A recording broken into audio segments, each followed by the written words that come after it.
Hola chicos, les traigo este relato o el lore, no hay diálogos, son una recopilación de información de las creencias y el pasado fenrisiano. Espero que disfruten este vídeo, los que sean conocedores de Warhammer 40.000, entenderán los cimientos que use para crear este lore.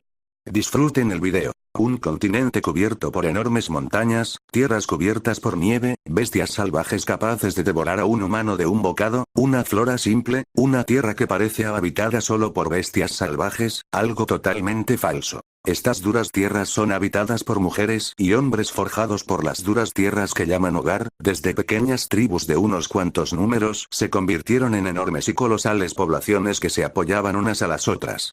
Este continente es Fenris, cuna de los fenrisianos. Los fenrisianos y fenrisianos son criaturas grandes, musculosas, altos, feroces, colmillos que desgarran la carne de los depredadores, extensas cabelleras, miradas fieras capaces de hacer palidecer al más fuerte depredador y su rasgo más destacable, su impresionante longevidad. Los poderosos fenrisianos, al principio eran criaturas salvajes que luchaban entre sí, incluso por las más pequeñas trivialidades, hasta que esta autosuficiencia se fue transformando en relaciones, creando pequeñas tribus guerreras, cada una destinada a sobrevivir. Estas tribus eran primitivas, no prestaban ninguna inclinación a la filosofía o la diplomacia, todo se resolvía con poderosos conflictos y permanecieron así durante siglos. Hasta que un día, apareció una majestuosa loba blanca. Su presencia era tan divina que desprendía las retinas de los ojos fenrisianos. Este fue el primer ser divino que los fenrisianos conocieron. Los fenrisianos primitivos se arrodillaron ante esta diosa canina, le dieron adoración y idolatría, la diosa lo rechazó fervientemente. Con un fuerte rugido cualquier adorador detuvo sus plegarias o celebraciones a su alrededor, la diosa se quejó con enojo, esperaba más orgullo del pueblo fenrisianos y se rebajaron a simples adoradores ignorantes. Esta diosa se presentó como Isis, personificación de la luz. Las ignorantes mentes de los fenrisianos no entendieron.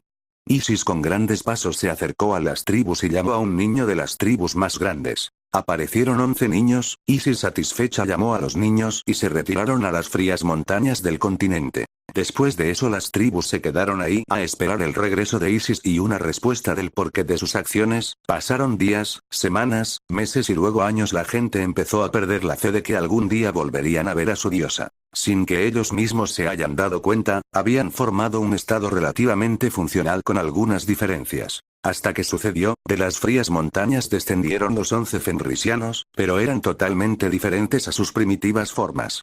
Llevaban enormes trajes de metal, gusanos que conectaban con las armaduras, variedad de pictogramas grabados en el material desconocido. Todo esto escapó del conocimiento de las primitivas criaturas. Los fenrisianos rodearon a los 11 seres, pasando sus manos por las armaduras, lanzando preguntas y hablando entre sí. Con una voz melodiosa uno de los seres habló y pidió reunirse con los líderes de cada tribu en la montaña de Eldrasil. Con escepticismo, los líderes aceptaron la reunión. Cada soldado acompañó con veneración a estos seres. El momento en que empezó la reunión, los nuevos seres se presentaron como etéreos. Contaron cómo Isis los guió entre las cordilleras montañosas hasta llegar a Saheim. Los 11 vivieron en las grandes montañas, empezando a ser instruidos en las ciencias y la magia. Isis les habló sobre su naturaleza. Ella era un precursor arquetípico descendiente de los precursores primordiales. Los precursores son los padres de la vida mortal e inmortal, como pueden representar un concepto pueden crearlo. Isis representa la luz, energía pura que viaja por todo el universo buscando inculcar sus enseñanzas a todas las civilizaciones.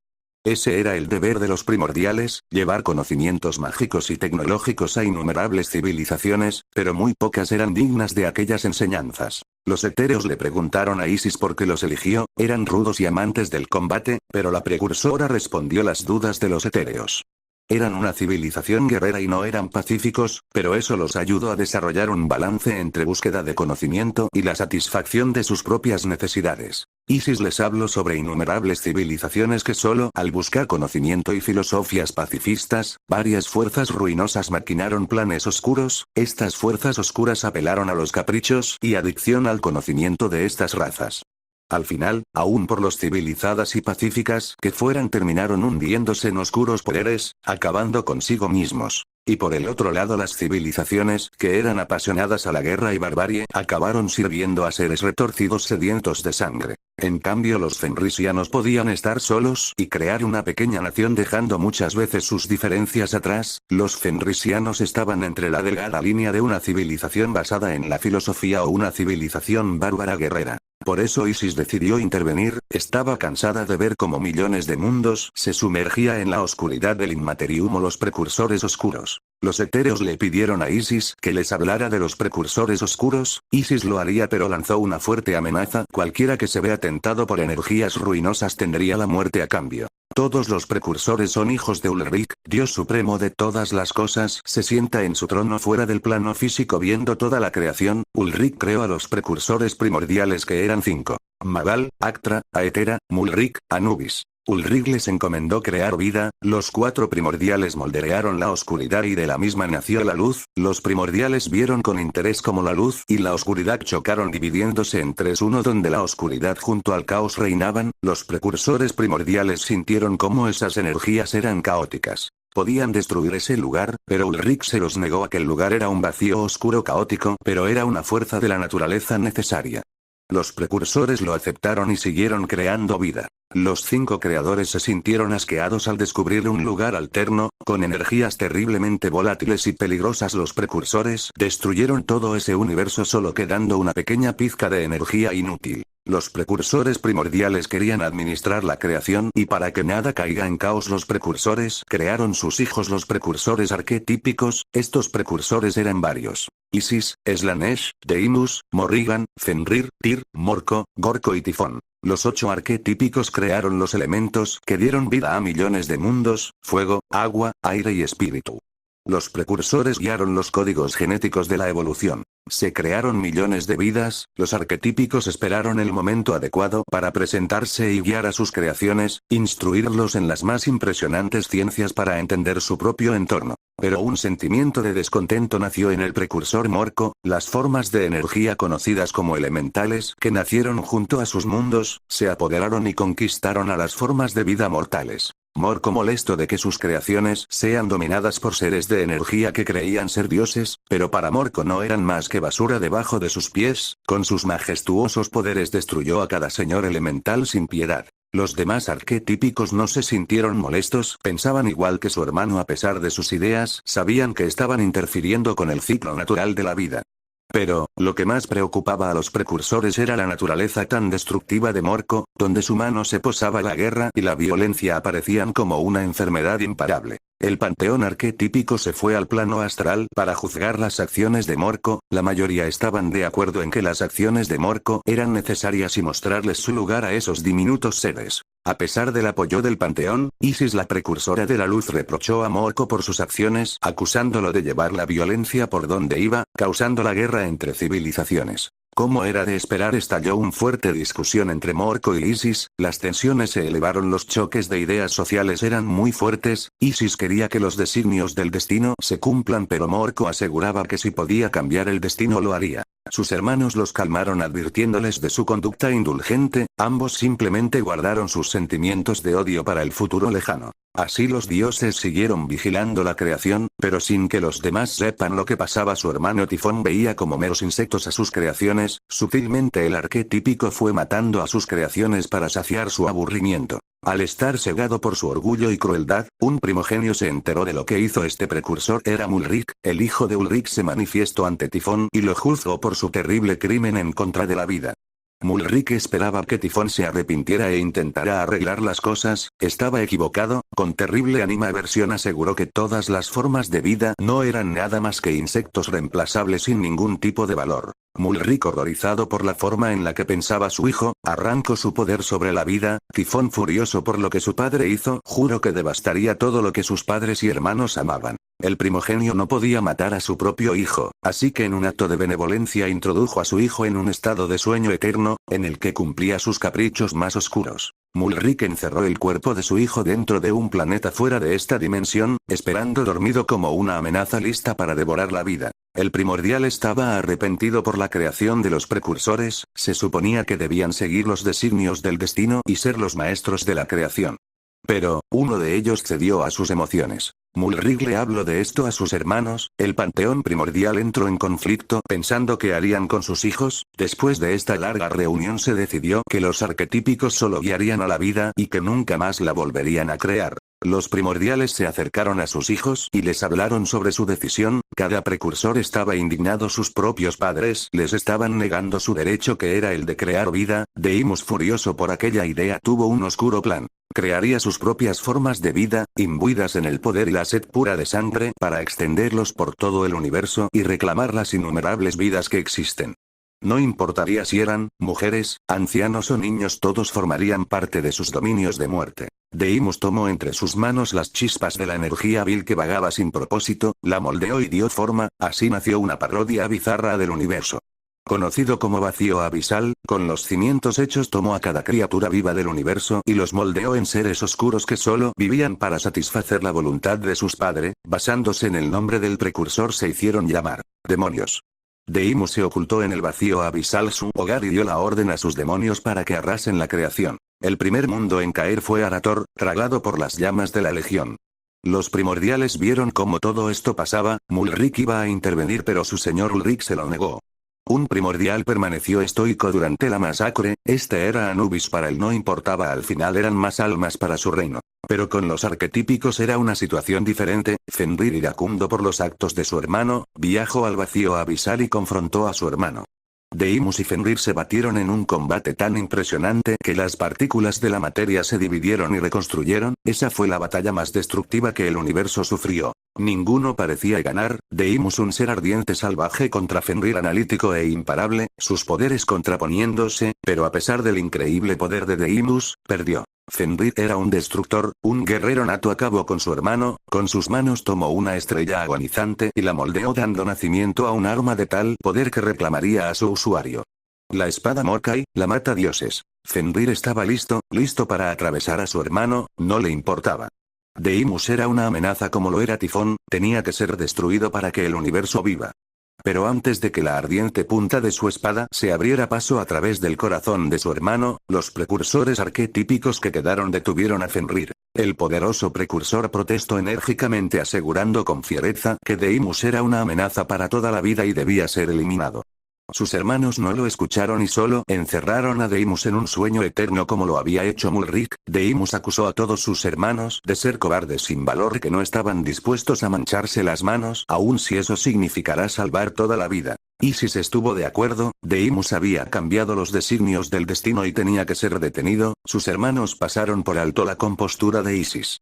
Lamentablemente, Fenrir abandonó a los precursores arquetípicos que alguna vez llamó hermanos. Fenrir solo vagaba por el cosmos buscando algo lo suficientemente interesante para llamar su atención. Y lo hizo. En un planeta se encontró con un ser de tamaño colosal, no igual al suyo, pero aún así era majestuoso a los ojos de un mortal. Este ser se identificó como Amantul. Ambas entidades hablaron durante largos momentos. Amantul confirmó ser más joven que Fenrir. Debido a esto, el titán consideraba al precursor alguien venerable. Fenrir rechazó la veneración, asegurando que tenía dignidad y podría rebajarse a un nivel que no quería. Amantul lo aceptó. Después ambos siguieron sus caminos, esperando algún momento volver a verse. Fenrir detuvo su viaje por el universo y se sumergió en la realidad astral. En aquel lugar se resguardó esperando que la necesidad lo llame. El destino pareció burlarse otra vez. Los tres precursores, Slanesh, Morko y Gorko, empezaron a usar las retorcidas energías del vacío.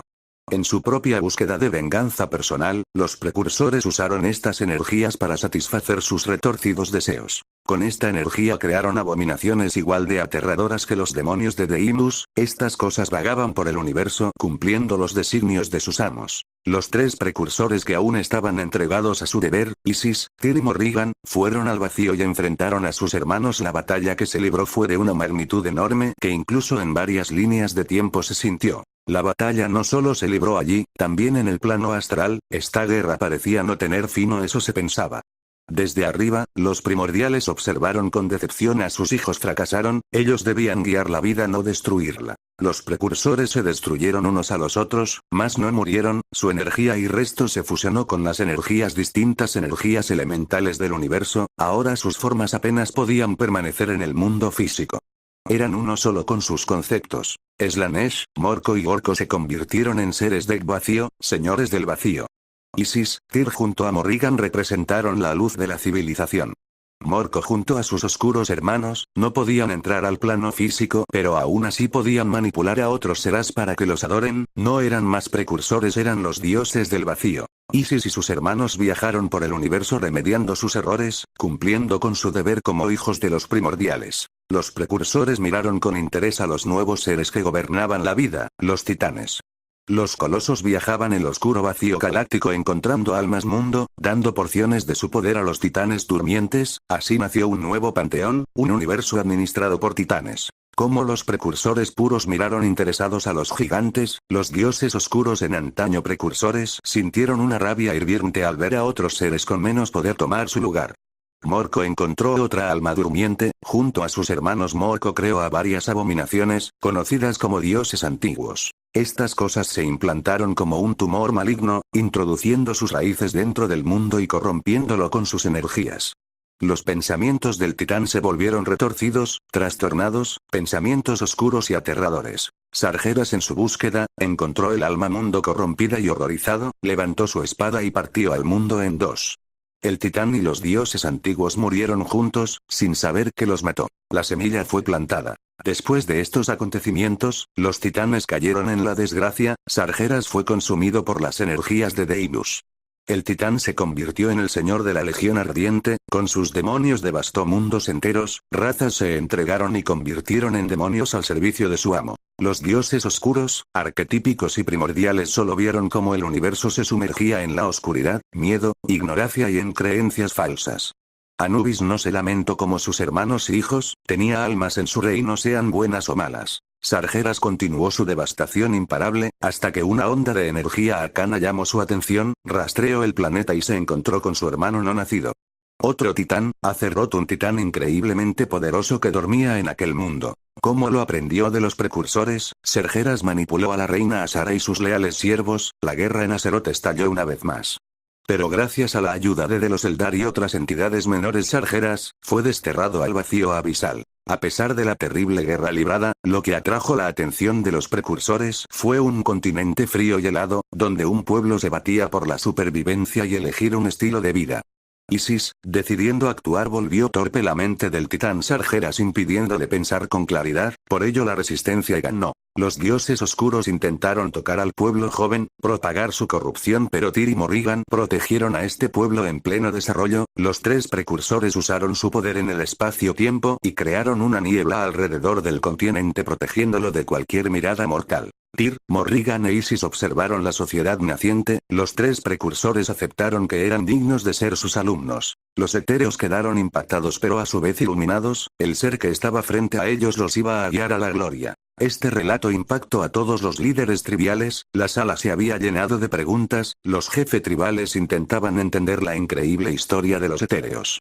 Estaban simplemente maravillados por el relato, maravillados por la visión de un pueblo unido, maravillados por los precursores. La reunión acabó y los líderes acordaron unir a sus tribus bajo una sola bandera, tomaron el nombre de Fenrir y lo usaron en sí mismos autoproclamándose fenrisianos. Después de una gran celebración, los etéreos dieron una advertencia que quedaría en los registros fenrisianos por la eternidad. Los precursores son nuestros maestros, ellos nos instruyen por el camino de la razón, la ciencia y del progreso, cualquiera que adore dioses o incluso a los mismos precursores está lejos de la verdad, no importa que tan benevolentes sean esos dioses, representan la superstición representa ignorancia y miedo.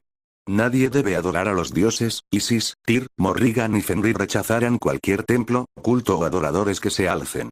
Esas personas estarán lejos de la verdad. A este pequeño discurso se llamaría Valka Fenrica, una verdad que los fenrisianos abrazan con fervor. Los años siguientes, los etéreos crearon la estructura del sistema político fenrisiano, el gobierno contaría con distintos administradores, dirigidos por un gran señor Fenrica. La primera administración era conformada por 12 señores lobo, cada señor lobo era dueño de sus compañías, las compañías no solo eran un conjunto de soldados fenrisianos deseosos de la batalla, una compañía era una manada, cada compañía cumplía ciertas funciones específicas.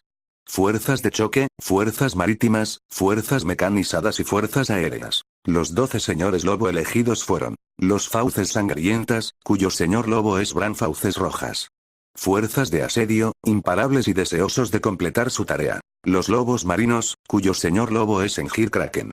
Liberan combates en el mar, sus fuerzas marítimas son tan poderosas que los supervivientes piensan que fueron devorados por la bestia mítica, el Kraken. Los hijos de Morkai, cuyo señor lobo es Eric Morkai. Fuerzas de exploración y defensa, no importa cuántas fuerzas asedien mantendrán su defensa inerte. Los lunas rojas, cuyo señor lobo es Gunnar Luna Roja. Los lobos de muerte, cuyo señor lobo es Harald Lobo de Muerte. Los lobos atronadores, cuyo señor lobo es Horn Tormentoso. Los lobos de hierro, cuyo señor lobo es Egil Lobo de Hierro. Señores de la forja y el metal, constructores y destructores. Los matadracos, cuyo señor lobo es Crom Ojo Dragón. Hace mucho tiempo cazaron criaturas voladoras, ahora combaten donde los dragones lo hacían. Los crines negras, cuyo señor lobo es Ragnar Blackmane, el enemigo nunca sentirá su presencia, porque sus ojos se cerrarán en el oscuro vacío. Los aulladores de fuego, cuyo señor lobo es Sven Aullador. Una lluvia de metal caerá encima de sus enemigos y el fuego los consumirá. Los sangre macabra, cuyo señor lobo es Jarl Ceño Sangre.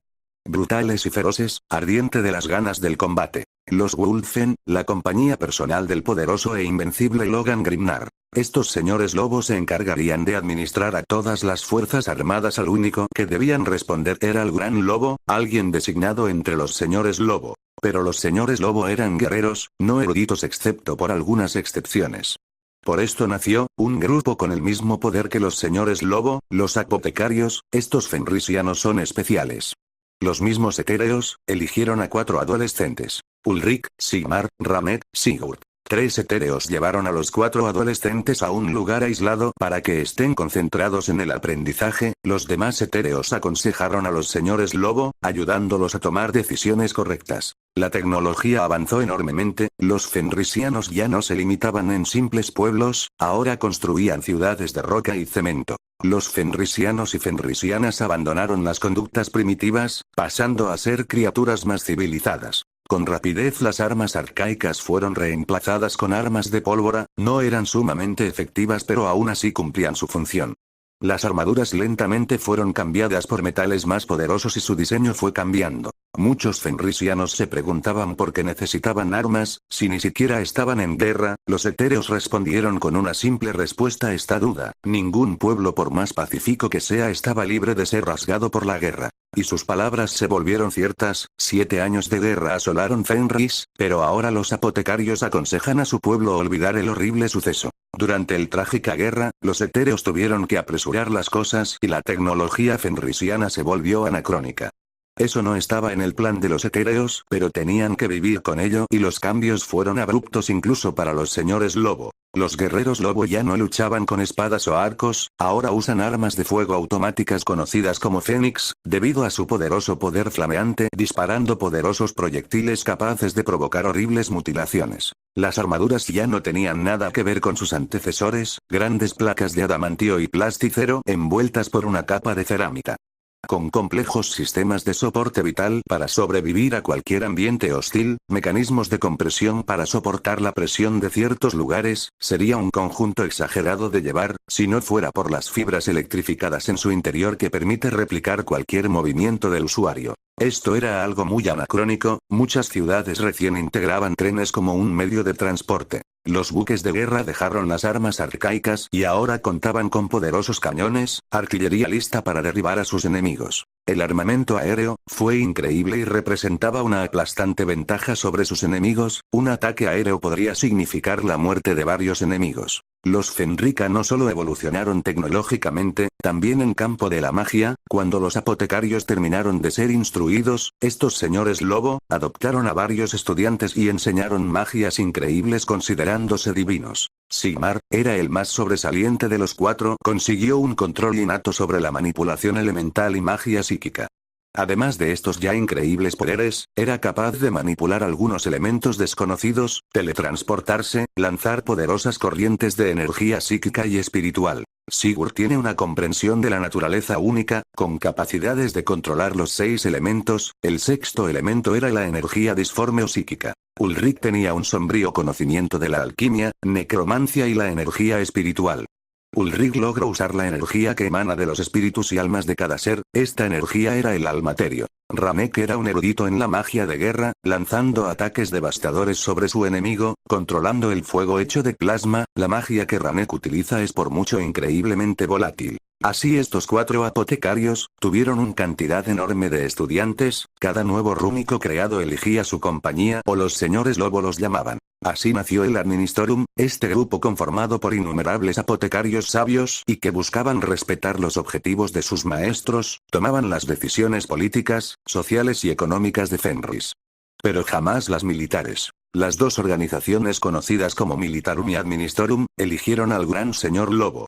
El elegido de la votación, fue el fenrisiano más poderoso, Logan Grimnar. Este Valka Fenrica tenía un dominio sobre la magia nunca antes visto, que incluso Sigmar lo vio como un oponente al que no podía ganar, un guerrero tan poderoso que al asistir a la batalla era una victoria segura. Así Logan se convirtió en el gran lobo, señor de todo Fenris. Los años pasaron y la paz llegó a Fenris, los avances en diferentes campos eran presentes, muy pocos o ningún fenrisiano era nómada, todos viven en las grandes ciudades del inmenso continente. Actualmente la población fenrisiana, ronda entre 16 millones, la natalidad es buena y la esperanza de vida son de miles de años. Todo era normal, muy monótono en la opinión de algunos. Muchos Valka Fenrica querían irse y explorar otras tierras en el ancho mar, pero era prohibido. Isis les ordenó claramente que esperaran pacientemente hasta que la gran niebla se retire y puedan navegar. Y ese día está llegando, los barcos Fenrica reportan como la niebla se retira y un ancho mar se abre paso hacia ellos.